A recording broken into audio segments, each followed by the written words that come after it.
Let's start. Yes, sir. Yes, yeah. Good afternoon, everyone. I, Riya Jain, welcomes you all to Law Shastra's webinar on recognition and enforcement of foreign judgments and awards under Section 13 and 14 of CPC. The speaker for today's webinar is Dr. P.R. Kalidas, sir. Sir, we welcome you all here. Dr. P.R. Kalidas is working as Assistant Professor at Faculty of Law, University of Delhi since February 2018. Before joining Delhi University, he was working as Assistant Professor at DSNLU from August 2017 to February 2018. He received his LLB from University of Mysore, ML from University of Madras, M.Philosophy from West Bengal National University of Juridical Sciences, and holds another M.Philosophy and PhD from Jawaharlal Nehru University. His major research interest lies in public and private international law, international organizations and institutions, constitutional law, and administrative law. He authored a book titled Conflict of Norms in a Fragmented International Legal System, a critical analysis, and has published a research paper on determining the status of private military companies under international law.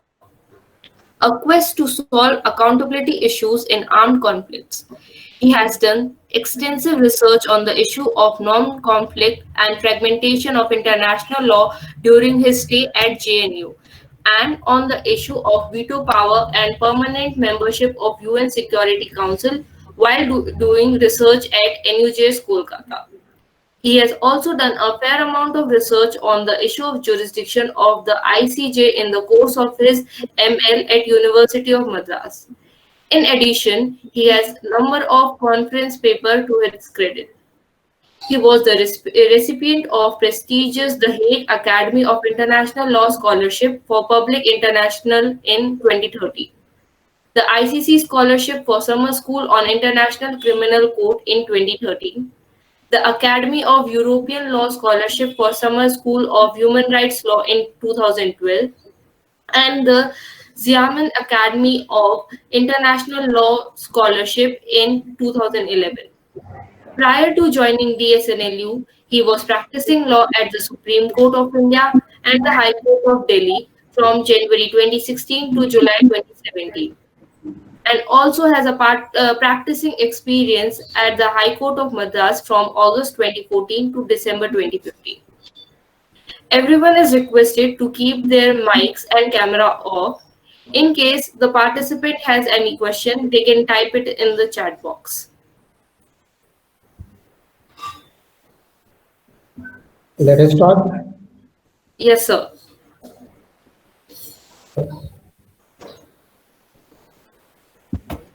Yes.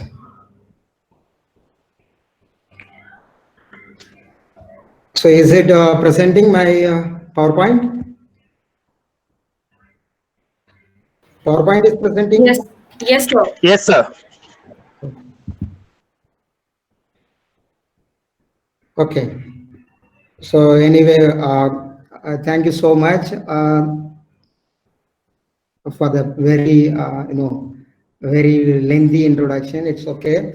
So anyway, thank you so much. I always feel that DSNLU is my institute because that is where first time I got recognition. So recognition in the sense, literally I entered teaching profession for the first time in DSNLU. So that itself, I felt very proud working in DSNLU. So that made me to give this presentation. That's nothing beyond it. Yeah. So anyway, we will start the recognition and enforcement of foreign arbitral awards.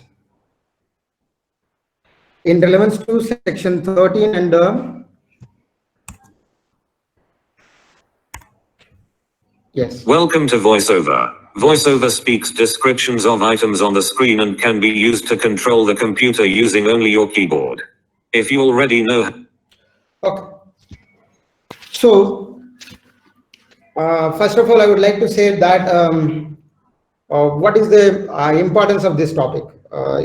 Because you know very well, the national law schools are more concerned about the commercial aspects, and most of them, they used to go for a moot courts and all for the commercial laws. So, and one more thing, I was teaching in DSNLU for private international law, and now at present I'm teaching here civil procedure code. So I thought to combine both. And by the way, I would like to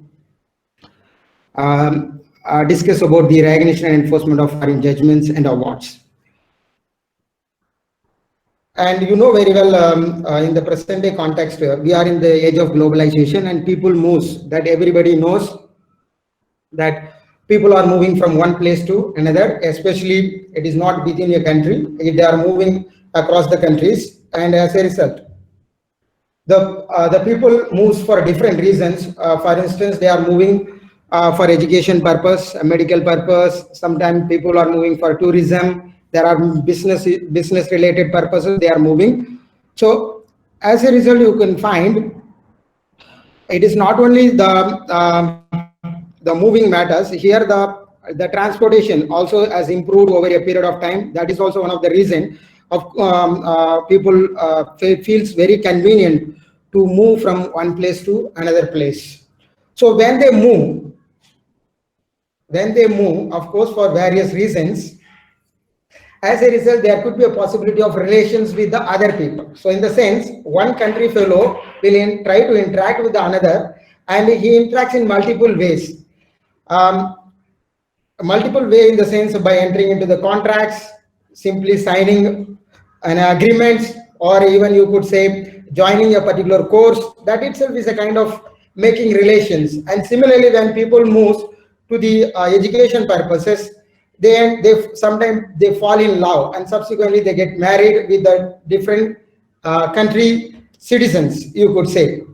So as a result, the moment when you say that the people enter into various relations, so of course there will be a possibility of dispute. Isn't it true? So when there is a dispute, there could be a possibility of resolving those disputes arises within that particular country, or it might be the disputes are resolved in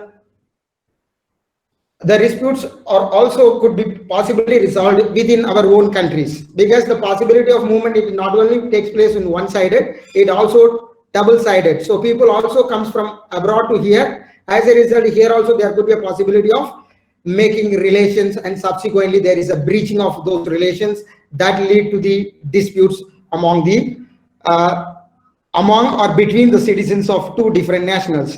So when there is a breach and there could be a dispute, and there is of course the people goes to the court for the settlement, or else they choose for the arbitrations. Either they could go the public way of settling the disputes, that is the court system, or they could go to the private way of settling those disputes.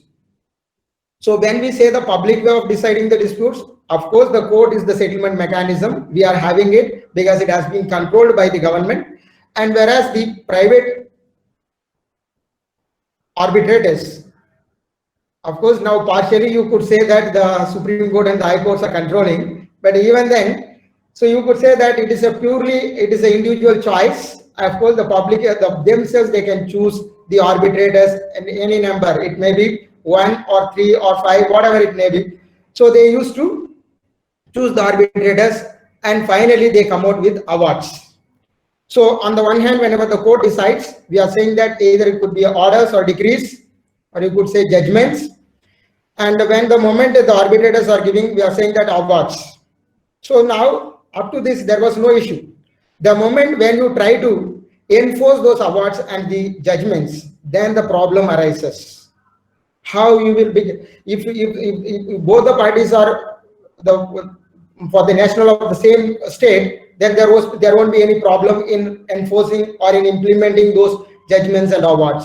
When there is a foreign element as involved, what does it mean by foreign element? Foreign element could be a foreign country, or it could be a foreign law, or it could be a foreign citizen, or it could be a foreign court which delivered the judgments. So all these things combined, you could say that the foreign element. So the moment when you say foreign element is involved, So the problem of recognition and enforcement of judgments and awards starts. So that is where my topic starts.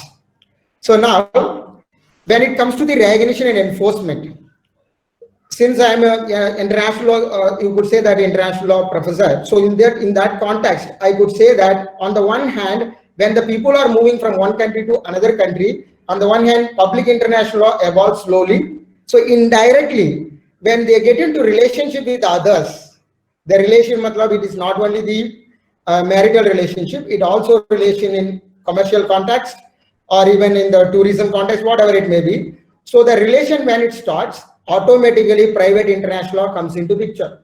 So I could say that, of course, the countries try to develop the public international law, but impliedly you could say that the private international law also slowly emerging. So I could say equally, if you take into a consider, equally it is having the development as the same force. I could say that equally both the laws are developing. But people often quite often they used to say that only public international law is developing, but it is a very wrong impression, I could say, because they are saying on the face of it, but impliedly you can say that even more than that, the private international law is interacting, and in the era of globalization, it will be more and more. It will be there. So as a result, what I would like to say is the recognition and enforcement of foreign judgments and awards plays the crucial role at present time to discuss, because in future there could be a possibility that after quarantine, that now the quarantine hai, but after quarantine, so people always they used to move around because of technological innovation, as well as because of the transportation facility what we are having right now. Within 24 hours you can reach one corner to another corner of the world. So now the moment when you say recognition and enforcement of foreign awards, what is that? So it is a part of private international law actually. This concept is purely a private international law concept. So it is often considered as one of the pillar of private international law. Why it is so? The moment when you say private international law, only three things are most important. The first one is the jurisdiction of the court. The second, what law you supposed to apply in those situations. So whenever there is a whenever there is a foreign element involved in a particular dispute, the private international law comes into picture. The moment when the private international law comes into picture, it decides three things. The first one is which court will get the jurisdiction. The second thing is which law is supposed to be applied in that particular situation. The third thing is if it is decided, so how you are going to implement or enforce these foreign judgments or foreign awards. So these are the three things we need to look into. So in that regard, I could say that the third pillar of the private international law is the recognition and enforcement of foreign judgments and awards. Now the question arises in our mind. Let's assume that, shall I give you an example? Is it you are getting or not? So I may give example also. If not, I will proceed with the explanations. Do you want how the private international law is applied? Do you want any example, or is it okay? You are comfortable? Yes, sir. Example, please, sir. Yes, example. Let's assume that I am an Indian. I want to make a contract with a Chinese fellow, and we both of us entered into a contract while we were in business trip in Pakistan. So kitna country involved hua idhar? 3 country hua. One is I am an Indian citizen, my opponent is Chinese, and both of us we met for a business purpose in Pakistan. There we made the contract. So now, of course, you know very well, while making the contract, I can prescribe how many people, how many arbitrators we need to decide the dispute. Either it could be one, jointly agree, or else I will appoint one, Chinese will appoint another, and dono arbitrator will appoint karega tisra. So third person will be appointed by 2 arbitrators which are being appointed by us. So this is the way we have to make in a contract itself. There is a class called arbitration class. That arbitration class specifically will highlight how many arbitrators we need to decide the dispute if the dispute arises between us in relevance to that particular contract. That let's assume that the contract is relating to export and import of clothes. So the clothing contract. So when there is non-fulfillment of that contract, it is a breach happens, then the arbitration clause will tell us the arbitrator kitna hona chahiye. So second, okay, let's assume that the arbitrator enters the scene. So under which law he will decide the dispute, whether Indian law apply karna or Chinese law apply hona or Pakistan law. So which law they supposed to apply or any other laws. So if they specify it in the arbitration, then no issue. And third thing, if they want to fix any kind of qualifications for the arbitrators, any fees, anything they want to make it in the arbitration class, they can precisely, clearly and without ambiguity, they can frame one class called arbitration class. So now this is the way they are making arbitration class. So when the breach happens, the arbitrator will be appointed accordingly. And if suppose the law, applicable law, if it is mentioned as Pakistani law, then the Pakistani law apply hoga. If suppose the agreement is silent on the applicable law, then what will happen? It automatically implies that where the seat of arbitration is there, now the seat of arbitration is in Pakistan. As a result, the Pakistan law will automatically apply in this dispute. Once it is decided, ultimately, let's assume that if the Chinese fellow breaches the contract, arbitrator decides and deliver the award. So subsequent, as per the Pakistani law, it's okay. Now the award where I supposed to enforce, I have to enforce it in China. Isn't it true? Because the defendant resides over there, he is handling business over there, he is gaining, he works for personal profit or business, everything he is doing in China. So as a result, I need to enforce that award in China. So another example I could say, so that it will give you more background, so that I can construct further explanations throughout my presentation. The second thing is, let's assume that Mr. Darshan goes to a foreign country. He goes to US and he meets a French girl. There he falls in love, and when both of them were roaming in UK, they got married. So kitna country involved hua idhar? He is an Indian. Darshan, sorry man, you are going to choose French. So anyway, so in this hypothetical situation, Darshan from India, he goes to US, where he meets the girl. You could say that classmate. She is from France, and they got married while they were roaming in UK. So 4 countries here it involves. So later on, if they had some kind of quarrel or some kind of misunderstanding, so there is a breach happens in the matrimonial relations. So as a result, where can they file the divorce petition? Whether in India or in US or in France or in UK. And similarly, while applying the law, which law you are going to apply? Either Indian law or US law or French law or UK law.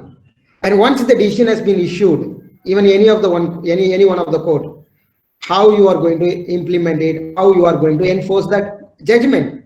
So this is the literal things.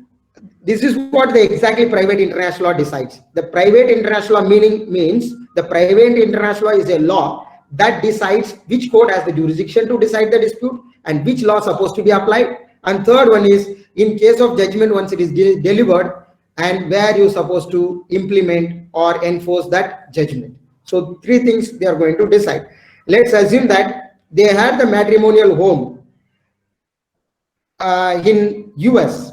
So then, of course, both of them lost residing places in US. They can any one of the party can file the divorce petition in UK itself, in USA itself, because they were living there. And similarly, the marriage where it happened in UK. As a result, the eligibility conditions with respect to the age factors. So like 18 years, 21 years, we are having the marriage age. So as per the UK law, it has to be decided the especially the age. And similarly, if suppose they entered into the marriage with respect to Hindu customs, so then of course the fire, the 7 rounds of fire, if they moved and everything, how it's supposed to be performed and whether it is validly made or not, those things can be decided as per Indian law. So especially in the marriage aspects, it is a complicated issue. So wherever the marriage is happening, so that law mostly it will be applied. And one more thing, the jurisdiction mostly where the partners lives finally, that is last residing place of the matrimonial home, that gets the jurisdiction. And once the judgment delivered, then of course where the defendant resides or respondent resides, there you have to implement it. So you got it. Now coming back, I hope the examples are clear. Do you have any kind of doubt? Okay, let's move on. No, sir. No doubt. Okay, let's move on to discuss coming back to the recognition and enforcement. Now the question is, let's assume that Darshan is an Indian citizen and he is the defendant in this hypothetical situation. He comes back to India and he stays here. Now she got the judgment in US and she want to implement it. So now the moment she brings the judgment here, or the decree you could say, the moment she brings here in India, then the court has to see certain conditions it has to meet, otherwise they won't implement. They matlab the court, our court won't implement it. So when the judgment comes inside, so generally when the foreign judgment needs to be executed, it has to be executed in the district court. So district court may file karna, or else they have to file it in the high court. Now with respect to arbitral award in respect of international commercial arbitration, it is specific ground is the 2019 and 2015 amendment. It is clear. Whenever international commercial arbitration comes, it has to be filed in the high court. In the high court may karna. But all other judgments, it usually execution takes place in the district courts. So execution petition either dalna padega. So in our system, the court has to see whenever foreign element involves, which provision has to be applied and which provision supposed to be applied. Because why I am saying is, in our system, in our Indian legal system, there is no unified system of private international law principle. The private international law has been scattered in various laws. For instance, it has been scattered through the CPC, for example, section 13, 14, 41, 44A, and even 41. And similarly, Limitation Act, Specific Relief Act, Indian Contract Act, there are Indian Succession Act, Indian Divorce Act. So many laws it has been splitted, or you can say that every law you can find it, there are provisions in relevance to private international law. When it comes to commercial aspects, the Indian Contract Act, you have to rely karna padega 1872. And similarly, when it comes to the property issues, or when it comes to the trust related matters, so everything comes under the CPC. Then when it comes to the succession issues, then you have to rely upon Indian Succession Act. What is our provision, like 27, some provisions are there. You can see Indian Succession Act. Similarly, when it comes to Limitation Act 136, 137, kaise award implement karna, wo dekhna padega. So what I am trying to say is, the private international law in India, there is no in one place. What the teachers are teaching in every law schools or even every law colleges. So the private international law, whatever it has been there, they are theoretically they're speaking how our court is supposed to decide. But in reality, if you want to see the substantive law of private international law, you cannot find it in a single place. And even if you look at the private international law, what you are studying, so in that they are going to mention the different provisions from different acts. For example, whatever the acts I have quoted, in Hindu Marriage Act in 1955, when it comes to marriage aspects, when it comes to Code of Civil Procedure 1908, of course, the Limitation Act 1963, of course, Specific Relief Act 1963, then of course, Indian Divorce Act, Indian Succession Act 1956. So there are multiple acts where you can find kar sakte. So now, in this, most relevantly, I am going to focus only on section 13 and 14. I am not going to discuss all those provisions, and it might not be possible, but at the same time, for award purpose, I am going to touch a few of the provisions in Limitation Act and Arbitration and Conciliation Act 1996 में कुछ touch करना पड़ेगा. And similarly, I am relying here heavily on section 13 and 14 of the CPC. So now let's take what the section 13 CPC says. It is बहुत important है for a lawyer. Once you become a lawyer, of course, some people might be now itself. So now, the moment when you become lawyer and when you are started practicing in international law, and that too in the private international law, section 13 is placing the crucial role. What are the content it is there? And it talks about the conclusiveness of the judgment. What does it mean by conclusiveness of the judgment? The finality of the judgment, you could say. So what is that? It fixes certain conditions. Whenever the judgment comes in, whenever the foreign judgments or foreign judgments enter into India for the implementation purpose, or you could say that enforcement purpose, when there is execution petition has been filed either in the district court or in the high court, then section 13 enters the scene. So section 13 comes into picture. In order to execute or in order to enforce or recognize the foreign judgments, the court jaruri dekhna padega section 13. So what is that? So the judgment has to satisfy these are the conditions or principle. You could say that these are the conditions supposed to satisfy karna padega. What are those conditions? The first one is, you could say, the judgment supposed to be pronounced by competent court. What does it mean, competent court, man? What does that mean? What does it mean by competent court? What is, everybody says competency of the court? Arey bhai, aapka competency hai. What is that? The competency of the court means the authority to decide a particular dispute or the power to decide the particular dispute. That is what we are saying, that it is the competency of the court. So the competency case aayega. So how the competency will get? So of course, in each country when the court has been established under a particular act, for instance, Family Courts Act, we are having 1987 Family Courts Act. So you can find, based upon that particular act, there is a family court. So Industrial Disputes Act, there is a labor tribunal. So similarly, you can find there is a other than that, the Arbitration and Conciliation Act में the arbitration आएगा. So similarly, Bar Council of India Act. So that the Advocates Act में Bar Council of India 1961 Advocates Act, it is clearly establishes bar councils. What are the bar councils? Of course, there is only one bar council in India, and there are multiple state bar councils. So there are electricity boards, there are water tribunals. So many things based upon the acts. Consumer Protection Act. We have 86 tha, abhi 2019, I think. It passed in 2018 or 19. Now it is a new act. So it has been come out with new amendments. Now similarly, if you take for instance DRT, Debt Recovery Tribunal, based upon a particular act. And similarly NCLT, NCALT, everything, NCLAT. So everything is based upon acts.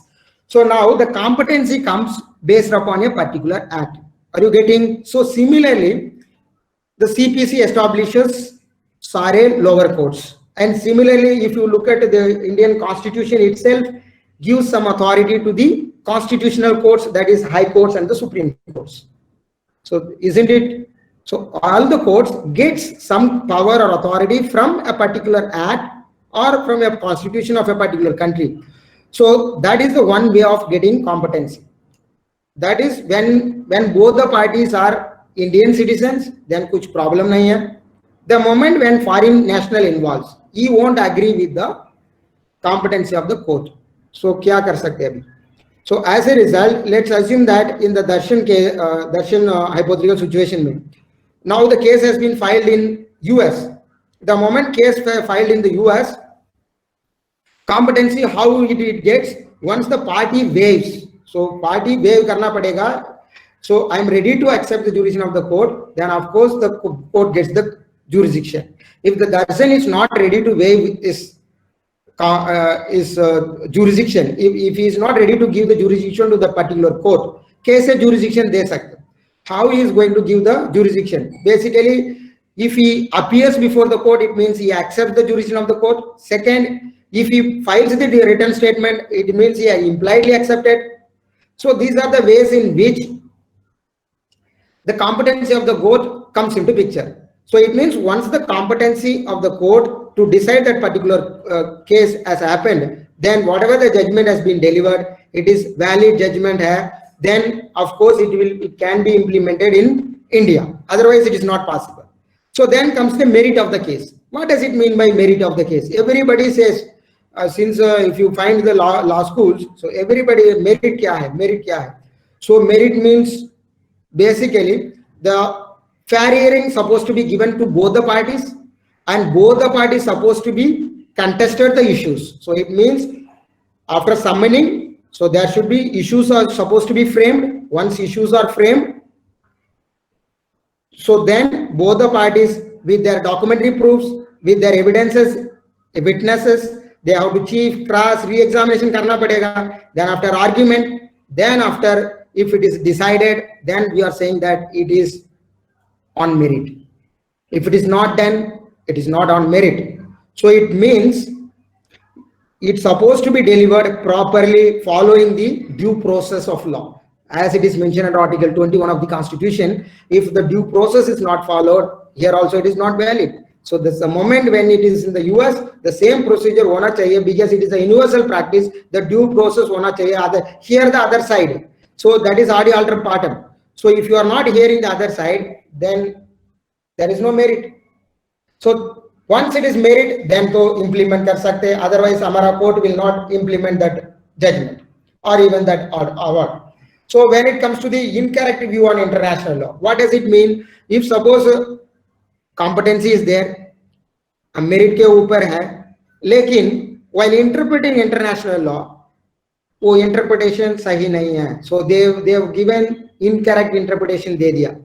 So as a result, हमारा court when it feels that there is incorrect view has been taken, so in that regard, that order can become invalid होगा, that judgment can become invalid हो सकते हैं. So it means that judgment cannot be if it is incorrectly interpreted any international law principles while interpreting or while interpreting Indian law in a particular case. So then also if they gave any kind of misinterpretation, if they are not correct view as taken upon our law, then of course it will become invalid judgment. It is not possible to recognize within the domestic jurisdiction of a particular state. So then the another thing is the case supposed to be in a case like Darshan case is there. So as I said, he performed the marriage ceremony in UK, but as per the Hindu rituals. So in order to see what is the Hindu ritual, they have to see Hindu Marriage Act 1955. Otherwise, so if they refuse to apply or refuse to recognize the Indian law while deciding the case, then also the judgment will become invalid. So invalid hoga. So recognition nahi hoga. So similarly, opposed to, as I said, opposed to natural justice, if it is obtained by fraud. So if the jurisdiction, let's assume, if it is obtained by fraud or the decree, let's assume that the decree is obtained in one way or other. I'm going to illustrate some of the cases, so that is why I'm not mentioning here fraud. So if anyone by fraud inducing the judges, if he gets on any means the judgment by fraud, it's amount to invalid and it is a nullified decree hai. As a result, it cannot be enforced in Indian courts में execute नहीं कर सकते, those foreign judgments invalid है, it will be nullified.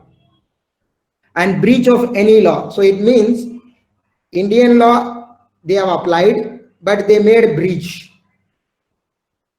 So they made breach means, or else you could say that is one kind. And second thing is when the judgment comes to Indian law, for example, taxation we never allow, because taxation though it involves a sovereignty ka, बात है, because every state has the sovereign right to collect the tax, so they cannot impose certain tax, and then based upon that they cannot enforce the decree here. We generally won't apply that judgments, because that is a breach of our laws. Similarly, penalty, similarly fine related issues. If any judgment related to fine, related to penalty, or related to any kind of tax issues, these are a breach of laws, or you could say against public policy or public fundamental principle of Indian law. So then we cannot enforce those judgments or recognize those judgments in Indian courts. So these are the conditions have been mentioned under section 13 of the CPC, and that decides the conclusiveness of the judgment. Conclusiveness is nothing but finality of the judgment. Whether you are final hai, final nahi hai, because once it is not followed, once it is not satisfied. So technically you could say that the judgment debtor, as per section I think 210 of the CPC, what is the meaning of judgment debtor is there, and similarly 2.3 creditor is there. So as per section 210, so the judgment debtor, the person who is supposed to implement it, he has the defense as per section 13. Oh, itna le sakte defense. So you can take the defenses as per section 13. Now coming to nullity and invalidity. You could say that nullity and invalidity of particular judgment and awards. कैसे nullity other than these grounds कैसे कर सकते, दूसरा ground में कुछ कर सकते और नहीं कर सकते. So that is what the three principles you could say. So generally contract, if the contract itself is specifically mentioned that particular law apply होना चाहिए, so then if they applied that in case of contractual dispute में, then हमारा court जरूरी implement करना पड़ेगा, and similarly they have to recognize and enforce it. Otherwise because the contract is valid and between the parties, unless if it is illegal contract hai. For example, conduct what is that like human trafficking for begging purpose or prostitution purpose or any other purpose, for that if they made contract, it is an illegal contract, that cannot comes into picture. Once the arbitral award based upon that contract comes into picture, then it is invalid or awards, so that cannot be enforced here. What I'm trying to say is those contracts are nullity, those contracts are invalid hai. But lekin contract mein sahi contract hai, valid legal contract is made, then in that regard of course the court has to implement those awards and judgments. So when it comes to forum non-convenience means if the particular act itself says specifically it is not giving certain power or authority to the courts to decide that kind of dispute, so then they cannot decide those disputes. For example, labor court ke paas, can you take property matters?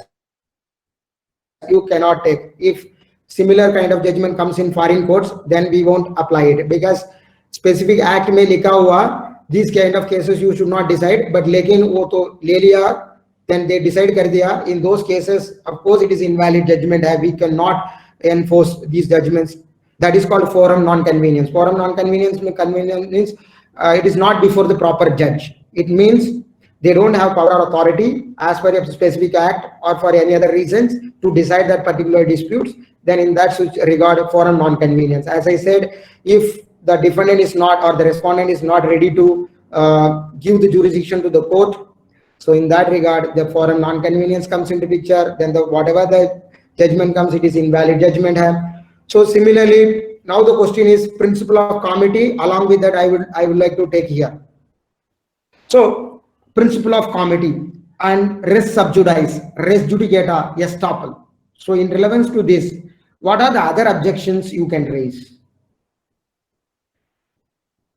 during the pendency of the suit itself? Do we have any opportunity? A case is pending India mein hai, a case pending in US mein. So for example, Darshan filed a case in India, and that French girl, that is his wife, filed a case in US. So do case hai abhi. Let's assume in that regard, during the pendency of the suit itself, can you make any kind of defense?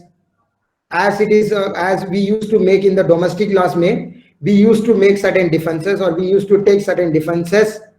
What are those defenses we used to take? Generally, when there is a previously instituted suit is there, so when there is a subsequently instituted suit you are making it, then of course we can restrict res sub judice. So we say that, so it is lis pendens hai, and based upon that you can stay the subsequent proceedings stay kar sakte hain, because already suit is pending between the same parties with respect to the same subject matter. You cannot file a subsequent suit. If you file, then section 10 comes into picture. Section 10 of CPC, it bars that suit. So now mera question ek hai, whether this principle will be applied with respect to the foreign court में एक case डाला, इधर भी एक case है. So can you apply res sub judice? So of course the principle of comity and principle of res sub judice दोनों read करना पड़ेगा side by side. You have to read res sub judice. Of course it will be lis pendens. So as a result they are supposed to stay. In that regard, of course there are two, both the countries are sovereign countries, so ego clash hoga. So in that regard, of course every court in each country, they try to invoke the principle of comity. The principle of comity means friendly relations between the state. In order to maintain the friendly relations between the state, they are supposed to wait for the judgment for the previously instituted suit. It means where the first suit has been filed, either in the US or in India, that dekhna padega. If the suit is instituted pehle in US, then Indian court has to wait till the disposal of that case. It is called principle of comity. In order to give respect to the other court, in order to maintain friendly relations between state, the principle of comity comes into picture. The principle of comity is nothing but friendly relations between, or in order to maintain friendly relations between state, or you could say respecting the other courts, other country courts, decisions. So you could say that till the disposal of the case, the court has to wait. As a result, what I am trying to say is, while reading section 10, even in case of private international law disputes, you have to keep in mind res sub judice. Similarly, once the decision has been issued, res judicata. So you may ask, sir, the decision I have, so the US court has already passed a decision. Now can you, can that decision bars the subsequent suit in India? Like execution to kar sakte hain. Between the same parties, between the same subject matter, can you file a fresh suit? Can it be a bar? Res judicata bar kar sakte hain, because already the between the same parties with respect to the same subject matter already decided. Can you say that it will bar? Of course, section 11 comes into picture. Res judicata bars. Once already decided a particular dispute, you cannot take back the similar kind of dispute again. So res judicata apply hoga. Similarly, estoppel means once the defendant already committed, he cannot take back. It means he already fought in a case in US. Now subsequently, once he files the written statement, he cannot take back his own words. So it means estoppel, the principle of estoppel comes into picture. So in private international dispute, once he has committed, once he has filed the written statement, he cannot take back his words. As a result, once the judgment comes out, the foreign judgment has to be implemented in the domestic jurisdiction of the court. So similarly, section 151 also helps. The other than that, the Indian court may decide karega. Along with, you have to read section 13 के अंदर read करना पड़ेगा. It has the inherent power to either allow or disallow particular judgments or awards. So it is a inherent power of the court to decide whether, whenever the foreign element involved in a particular judgment or awards, or either they have to accept or they have to implement or recognize it or not, that they will decide. So now coming back to in relevance to this section 14. So when it comes to section 14, so in this relevant, I have to discuss some of the case laws. So from this, I would like to move on to the case laws. So 14 ma'am. So what does it mean by 14? 14, which talks about the presumption of foreign judgments. What does it mean by presumption of foreign judgments? How you will presume the foreign judgments, whether it is a valid or invalid judgment. So once the plaintiff comes to Indian court and for the execution purpose, of course, in order to recognize or enforce that particular judgment or awards, we need to invoke section 14 as well, if it is a certified copy of it. If the certified copy of a particular judgment is there, in order to identify whether it is a valid judgment hai or nahi hai, wo dekhne ke liye you have to see section 14 of the CPC. It says that once it is certified by the particular court officer, that what we call it as legal clerk or legal keeper. So legal keeper, there is a word, the court has legal keepers.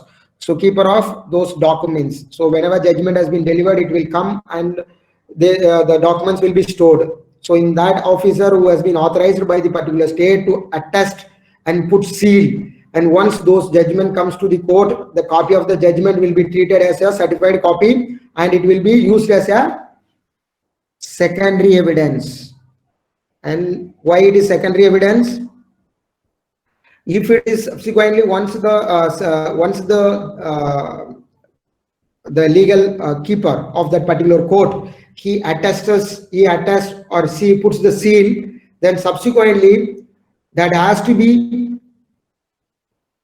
signed and that has to be verified by our diplomat who is sitting in US. So in this hypothetical situation, so when the judgment has been delivered by the US court, then our political agent matlab kya hai? You have to see section 3 paragraph 43 of the General Classes Act in 1897 dekhna padega. Political agents means any kind of head of the state or diplomats. Anybody can rectify and clarify those judgments and they have to make attestations. So then only those judgments will be considered as primary documents. If it is not attested, that has been explained under 74, 76, 77, and then you can find 86. So if you look at 74, so the certified copy of the public, the certified copy of the judgments of the foreign courts will be treated as a public document. And when it comes to the section 76 and 77, it says that it has to be attested, it has to be signed by the legal keeper, and that will be treated as a secondary evidence in a court of law. But when it comes to 86, it clearly says that after the judgment has been delivered by the foreign court and it has been attested with the seal and signature by the legal keeper of those documents in the court, and then subsequently that judgment has to be verified by the foreign diplomats who is sitting in US, Amara diplomat, that is Indian diplomat who is sitting in foreign countries, and especially in this hypothetical situation, US Indian diplomat who is sitting in US, he has to verify that judgment, whether that particular court had the jurisdiction to decide that case or not, or as per that court has been established under a particular act or not, and then whether that particular officer is a legal officer to sign and verify it or not. After dekhne ke baad, then they will sign and seal. Once the diplomat of Indian diplomat signs and seals, then that will be a primary document and it can be enforced in Indian courts. So that is the basic requirement. So now there are two cases we have to see in relevance to this. If you look at the Bharat Niti Limited versus Meghraj Mahajan, there is a case in 1967 May, it came into Delhi High Court ke paas aaya this case. So now in this case what happens, in Bharat Niti Limited, it is a bank. So Bharat Niti Limited is called Bharat Nidhi Bank. Earlier it was called as Bharat Nidhi Bank, but subsequently it is called Bharat Nidhi Bank. So it was situated in Sialkot, Pakistan. So in this case, what happens? There was the defendant Meghraj Mahajan.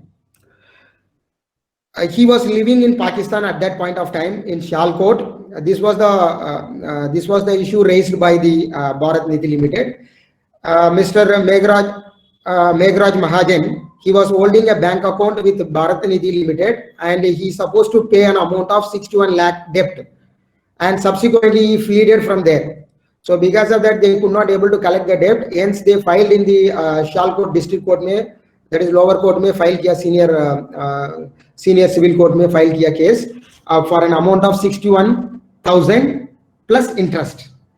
They filed the case on 24th August 1947, and the judgment came out in December 20th, 1947. The date is most important because here the contest is date. Okay. So now they served the summons to the defendant, and it was then the defendant never replied. So as a result, the judgment was passed ex parte. So once they got the judgment, of course, by the time India got bifurcated into two, Pakistan and India, whereas 1947, because August 15th we got the independence, the case is August 24th. So as a result, it will become treated as a foreign judgment. So when it comes to execution proceeding before the court, the dispute was at the time,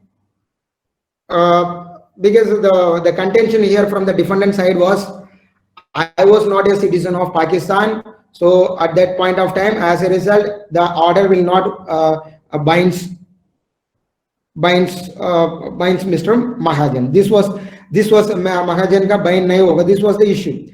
So now the plaintiff was trying to enforce the decree passed by the Shall Court, Pakistan. As a result, what happens in this case, whether this can be enforced or not, whether the competency of the court, Pakistan court, had to decide this case or not. So in order to decide, they have looked into section 13 of the CPC, competency of the court. So in this case, the plaintiff was trying to say that in one of the paragraph, especially paragraph 4 or something in his plaint, he was mentioning that he was the Pakistani citizen and he supposed to pay the amount and everything. That he had Bharat Niti Limited, they were contending that he was a Pakistani citizen, hence on that date.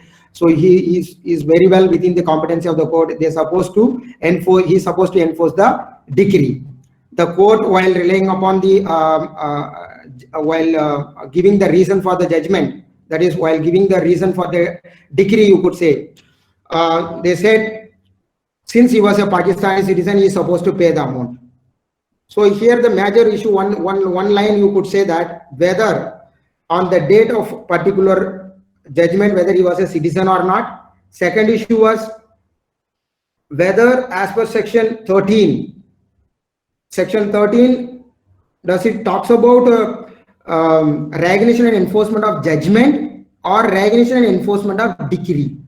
The dono interpretation do kiya.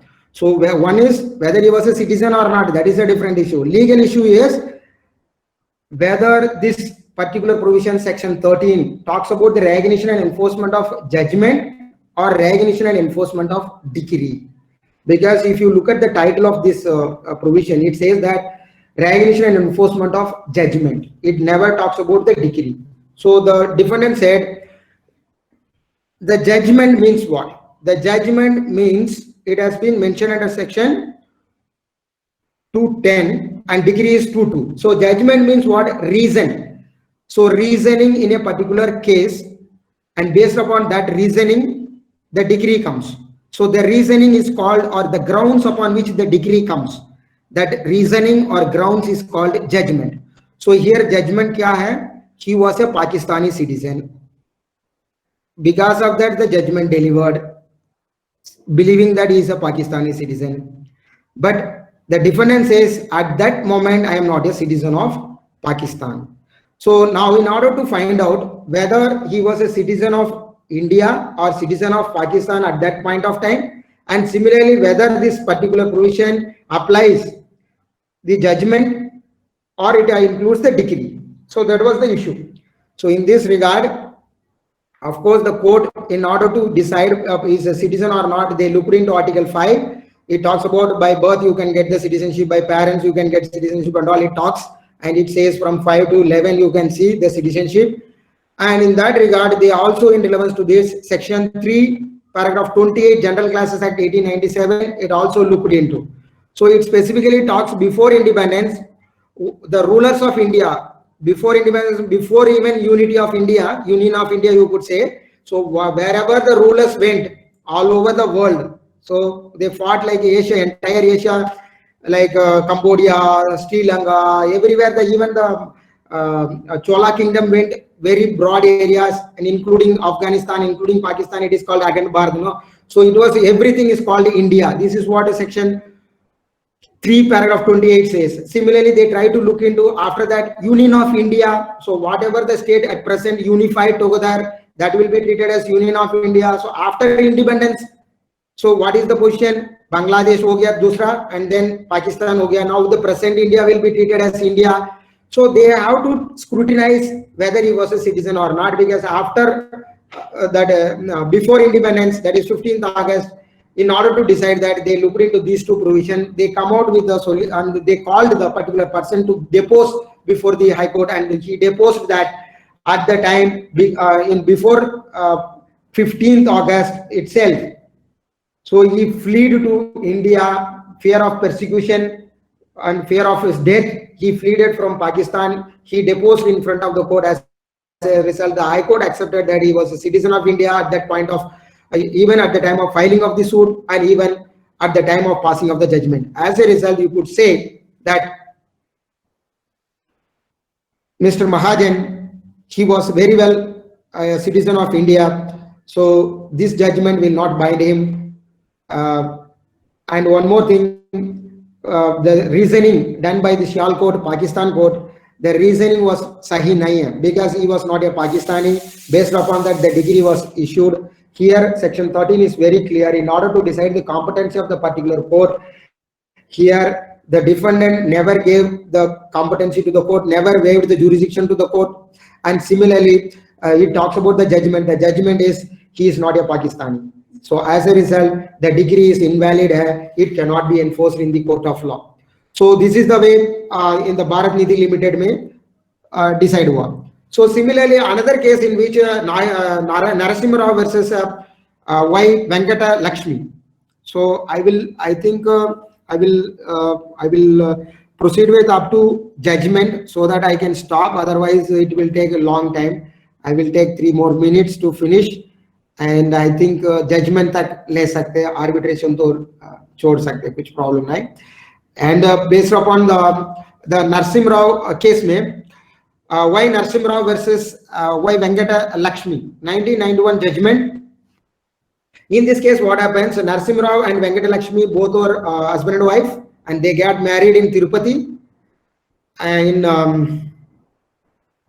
70s. So subsequently, both of them went to US. So they lived in Chicago, then they moved to Ludhiana. So then after she went to some other relative's place, like there was one family friend, so there she stayed. Then one more person, Jackson. So she stayed in some places. Then she left US. So now she at the time she was staying in India, and he was also staying in India. So when they came back, so both of them were separated, but at the same time they were living in separately. But as a result, what happened, within 4 months of time, everything happened. So they got married in Tirupati, they went to US, they lived for some time in different places, then they came back, and as a result, so they were separately, they were staying, and then finally what happens, the Narasimha Rao filed a case in divorce case in Tirupati itself. So that divorce case was pending. So in the meantime, without informing the wife, or without knowing, the wife never knew where he is, and he fled to US. And especially there is a place called Maurice. So in that place he was living. So subsequently what happens, I will 1 minute. So the name of the place I would like to recollect. So in US, Missouri. So sorry, the Missouri court mein. So he was living in Missouri later on, and then in the Missouri court, what happens? So he files another suit. So in the Missouri court, he files another suit, and subsequently for the divorce case, he gets the decree over there, and subsequently he comes to India, and he quotes that judgment, you could say, the judgment I have produced before the Tirupati local court and said that I got the decree of divorce, so kindly dismiss the Pele petition, whatever he filed before the Tirupati. So as a result, so the Tirupati court dismissed the petition. So after dismissed the divorce petition, subsequently he entered into second marriage. When he entered into second marriage in near Tirupati only, so the wife goes and files the criminal petition 494 IPC. So then when the 494 IPC petition has been filed, subsequently what happens?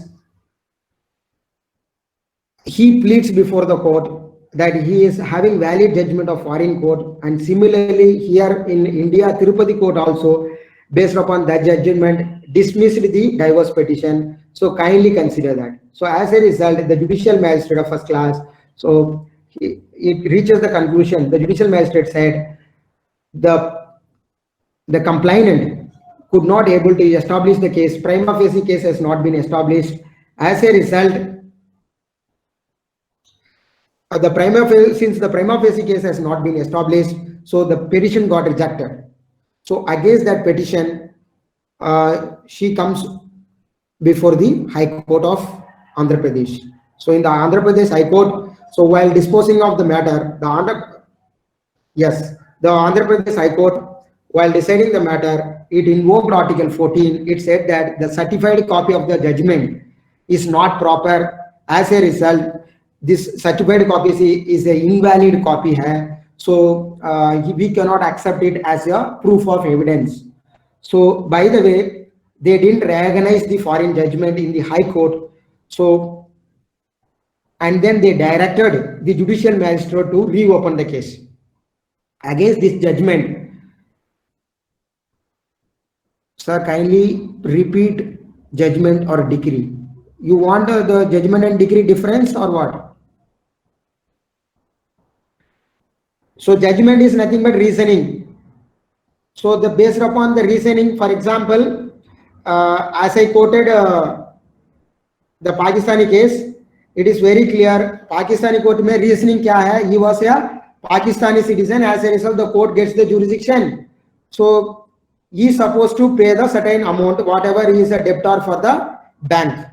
So the bank may, whatever the amount was 63,000 he is supposed to pay. 61,000 was the principal amount and plus interest. So 63,000 is supposed to pay. Here the decree is whatever the amount is supposed to pay and the mode of payment, that is called decree, and the reasoning is called judgment. Yes. So now in the Narasimha Rao case, so he comes before the Supreme Court. So Supreme Court ke paas aaya, contesting that the High Court judgment as invalid because it did not recognize the foreign judgment which has been delivered by the Missouri court in US. So now, in order to dig out all this, what is the reasoning behind the judgment, whether the court had the competency or not, the Supreme Court in Y. Nageshwar Rao versus Y. Venkatama Lakshmi 1991 case, they invoked section 13, and while invoking that, the court find that the Supreme Court, in order to find out the competency of the court categorically said that lady, that is the wife, she never gave jurisdiction or she never filed a written statement to the case to the Missouri court in US. She never filed. And one more thing, this fellow stayed in Chicago, that he never revealed before Missouri. It was a permanent residence over there. Then after Louisiana he was staying. Actually speaking, for some time he stayed in Chicago, but his permanent settlement, you could say it is in Louisiana. But he found that there is a provision in Missouri, 90 days if you are living over there, you can get the jurisdiction in Missouri. As a result, he moves to Missouri court.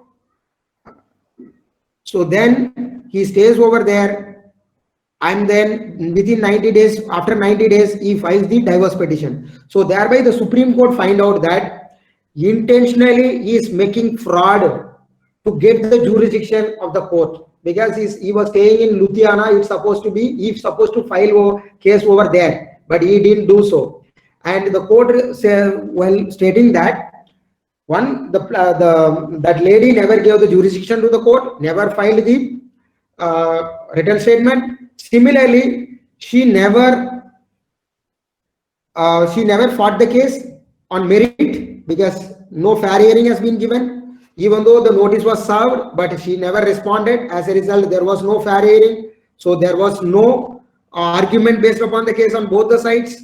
So all these factors, it clearly proven that the competence of the court is not there. Second, the court jurisdiction itself is obtained by fraud. Section 13, you see the interpretation. They are making fraud in the sense not only getting judgment, even getting jurisdictional fraud. That is also a fraud. So as per section 13, it is very clear, by whenever a particular person gets the judgment by fraud, it is invalid. Similarly, whenever a particular person gets the jurisdictional fraud, then that judgment will be completely nullity and completely invalid. And in this regard, they have whatever I have discussed with respect to section 13, it has been, everything has been explained in Y Narasimha Rao versus Y Venkatamma Lakshmi. So in that case, they said that in India, private international, there is no uniform private international law is there. So it has been scattered in all the provisions. So far, whatever we had the discussion, everything has been quoted in Y Narasimha Rao versus Venkatalakshmi 1991 judgment. So in that regard, the court said within 4 months period, the judicial magistrate supposed to deliver the judgment. It actually directed the judicial magistrate to reopen the case, that is section 494 ke upar, and try to decide the dispute as early as possible. So it said that we cannot recognize the foreign judgment obtained by fraud and without competency. Here competency means the court might have the competency to decide the dispute in US, but competency in Indian context, the lady never filed any written statement, never gave any jurisdiction to the foreign court. As a result, this foreign judgment is invalid. We cannot recognize it in Indian court. As per the section 13, it is invalid. And while reverting the judgment of the High Court, the High Court said, High Court erred in its judgment while understanding Article 14. Section 14. What is section 14 of CPC? It said that it is certified copy is there, so we cannot accept this as a proof. So in order to refute that argument, section 76 and section 74, it is a public document. Section 76, 77 of the Indian Evidence Act has been invoked, and in that the court categorically said whenever there is a certified copy has been done by the legal keeper, when he puts seal and signature, it means it is a secondary proof to prove the foreign judgment. And when it comes to when it has been subsequently certified by the diplomat as per section 86 of the Indian Evidence Act, then that judgment will be treated as primary source or primary proof to presume that the particular judgment is a valid judgment. Are you getting? So entire thing, whatever so far I have discussed. So you just refer the Y Narasimha Rao versus Y Venkatalakshmi 1991 case. वो सारे समझ आएगा. But I have touched other aspect as well. But if you want to understand thoroughly whatever we had the discussion, you just go through Y Narasimha Rao versus Y Venkatalakshmi case. And in that regard, clearly said the High Court is erred in its judgment while understanding section 14 of the CPC, and as a result, it reverted the judgment of High Court of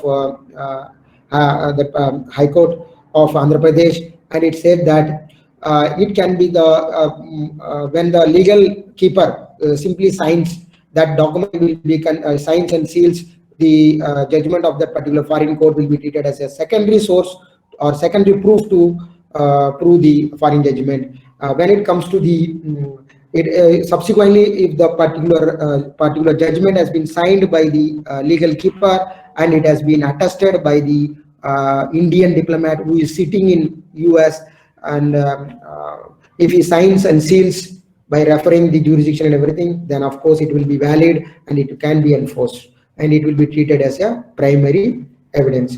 I will stop here, and I wanted to discuss 44 also is there, reciprocal arrangements, and in that regard, there are cases are there. I hope you people will get bored. I think I will stop here then. I think it's okay. It makes some sense because up to this I reach. It takes time. I think I come very fast. I hope. So anyway, Nikhil, what we will do? Sir, we can we conclude now? Like as you say that you already covered the topics. If you want, we can conclude. I have covered with respect to judgment, not award. So far even judgment का भी थोड़ा है, like reciprocal arrangement and then so if you want up to 44 में conclude कर सकते. So I can conclude this one with this slide. So with respect to recognition and enforcement of foreign judgment, I can conclude it. But with respect to arbitral awards, I have referred some of the cases to discuss because some of the questions have been raised in the message also. I need to say that. So anyway, I will stop in this slide and then we will take some questions. So then we can wind up. Okay.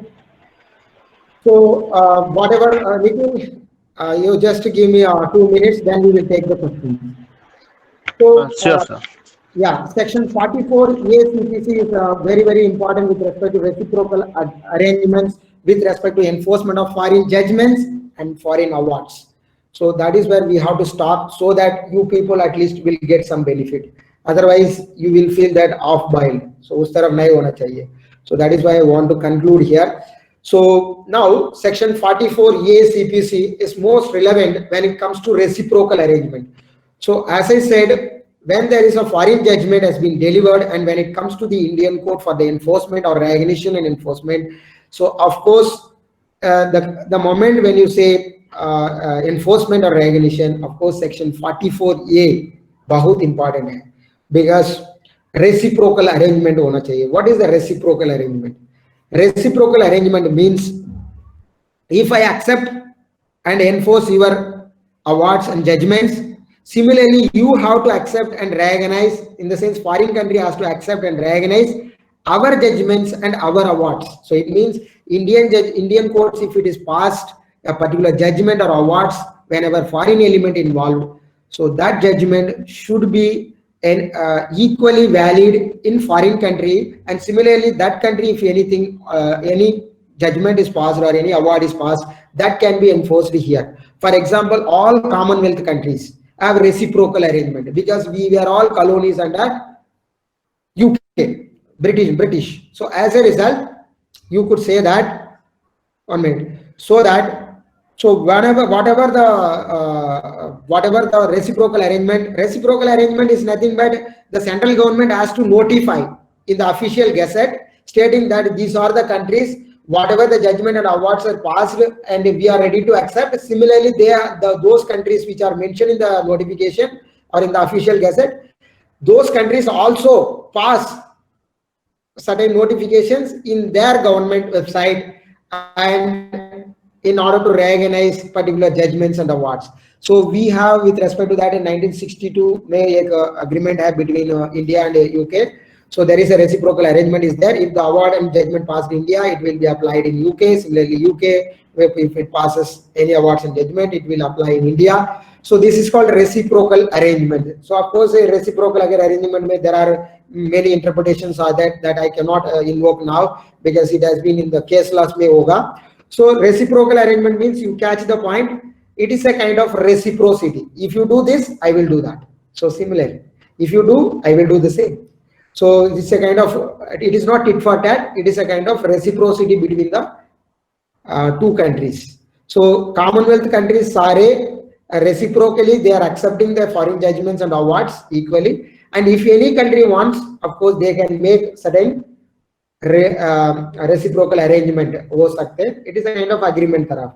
So then it has to be notified in the official gazette. Once official gazette mein hone ke baad, so then it will be applied. Otherwise, they have to see the other interpretations are there that I don't want to take now, because if it is reciprocal means what you supposed to do. If it is non-reciprocal arrangement is there, then what you have to do. So those comes under the some of the arbitration cases may it is bahut decide hua. especially in Delhi High Court में. So Bombay High Court and Delhi High Court में I case लेके आया, but लेकिन I could not able to explain. Otherwise, you people will get bored. And one more thing, I have to take another lecture also. So anyway, I will stop here, Nikhil Jain, and if any questions with respect to this, I can answer. So there are 21 slides. I completed 10 slides, and I stopped with recognition and enforcement of foreign judgments. So anyway, thank you for your patience. You can ask questions.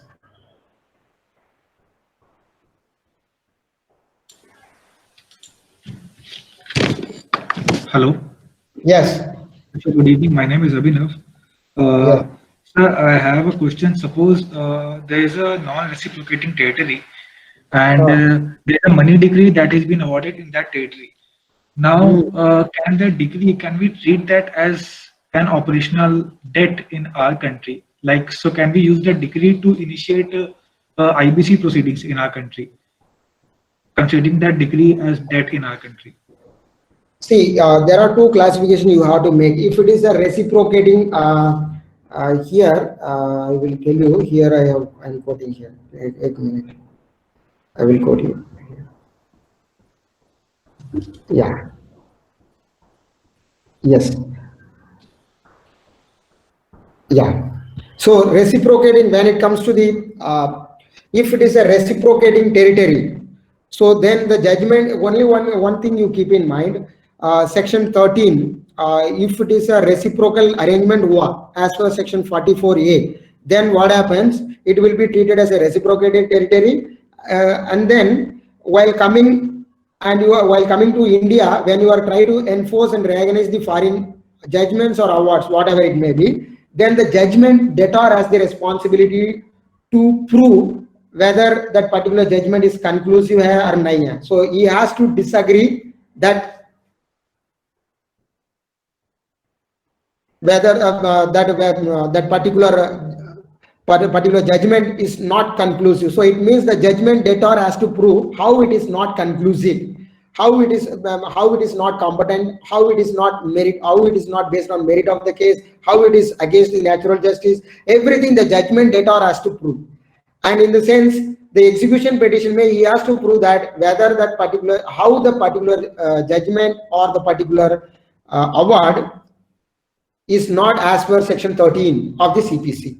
So when it comes to the non-reciprocating territory, as you are saying, so in that regard, the judgment creditor has to prove that section 13, how it is a validly made judgment, whether the conclusiveness is there or not. He has to prove that how it is conclusive, how it is final.